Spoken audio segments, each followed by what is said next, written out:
नमस्कार दोस्तों, बीजी के संग्रह में आप सभी का स्वागत है। महात्मा गांधी, जवाहरलाल नेहरू व भगत सिंह का नाम तो आप सभी ने सुना ही होगा, जिन्होंने आज़ादी की लड़ाई में अपना योगदान दिया। परंतु कई ऐसे नाम भी हैं जिन्होंने योगदान तो अवश्य दिया, मगर उनके बारे में बहुत थोड़ी या कभी चर्चा हुई ही नहीं। आज हम ऐसे ही क्रांतिकारियों के बारे में बात करने वाले हैं जिनका नाम है चापेकर बंधु। चापेकर बंधु 3 भाई थे, दामोदर, बालकृष्ण और वासुदेव। वे ब्राह्मण परिवार में पैदा हुए थे। उनके पिता हरिपंत चापेकर आजीविका के लिए व परिवार के पालन पोषण के लिए भजन कीर्तन किया करते थे, परंतु चापेकर बंधुओं का मन कीर्तन व पंडिताई में नहीं लगता था। तीनों भाई फौज में भर्ती होना चाहते थे, परंतु जब वो फौज में भर्ती होने के लिए गए तो ब्रिटिश अफसर ने उनसे कहा कि हम ब्राह्मणों को फौज में भर्ती नहीं करते, तुम्हारा काम है भजन कीर्तन करना, जंग लड़ना नहीं। चापेकर बंधु ब्राह्मण तो जरूर थे, पर वे परशुराम जैसे ब्राह्मण थे जिनके अंदर अदम्य साहस, शौर्य व वीरता कूट कूट कर भरी हुई थी। उनकी ये सारी खूबियां बाल गंगाधर तिलक समझ चुके थे और इसीलिए जब चापेकर बंधु बाल गंगाधर तिलक से सलाह व सहायता मांगने आए तो उन्होंने उनका उचित मार्गदर्शन किया। उन्होंने चापेकर बंधुओं को सलाह दी कि अगर फौज में भर्ती होकर जंग लड़नी ही है तो अपनी खुद की फौज तैयार करो व अंग्रेज़ों से आज़ादी की लड़ाई के लिए जंग लड़ो।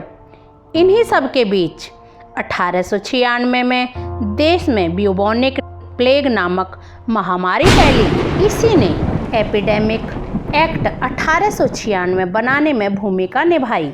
डॉक्टर हाफकॉइन ने सरकार से टीका विकसित करने का अनुरोध किया।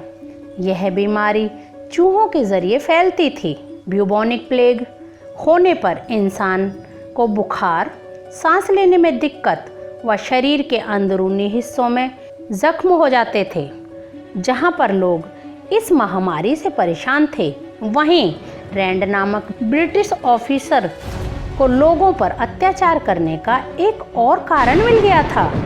ऑफिसर रैंड ने ऐसा दल तैयार किया जिसके पास किसी भी घर में घुसकर उनके साथ कैसा भी व्यवहार करने का अधिकार था।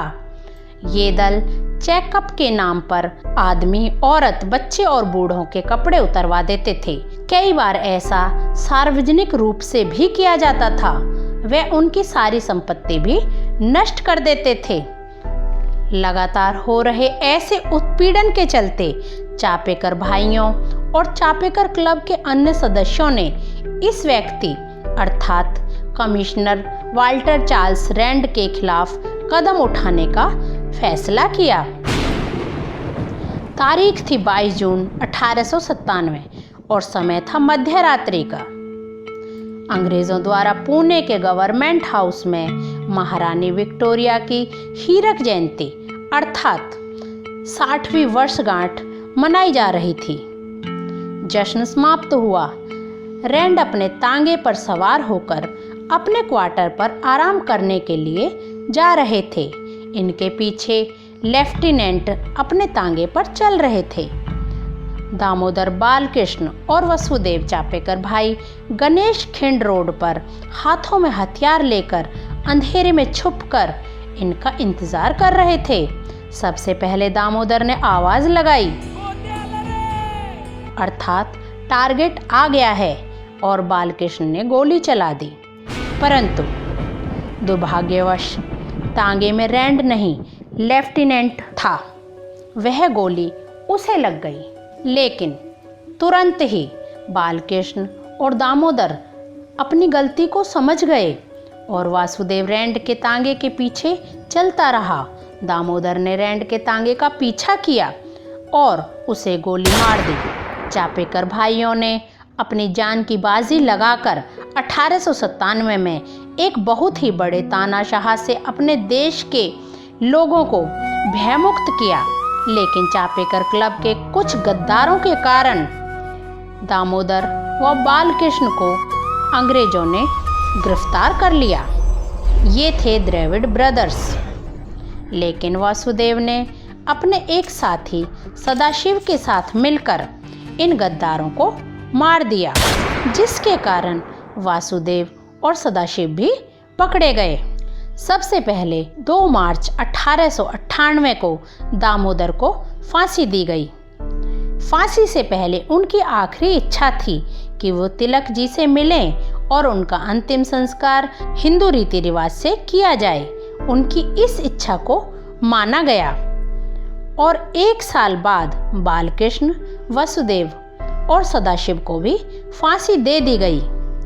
हमारे देश में ऐसे वीर सपूत हुए हैं जिन्होंने अपनी जान की बाजी देश के लिए लगा दी और उफ तक नहीं करी। नमन है ऐसे वीर सपूतों को। चापेकर बंधु वास्तव में भारत के क्रांतिकारी आंदोलन के जनक थे। देश को ऐसे वीर सपूतों पर गर्व है। धन्यवाद। तेरा नाम सीने पे लिखा हर कोई आके पढ़ सके। है जुनून है तेरे इश्क का।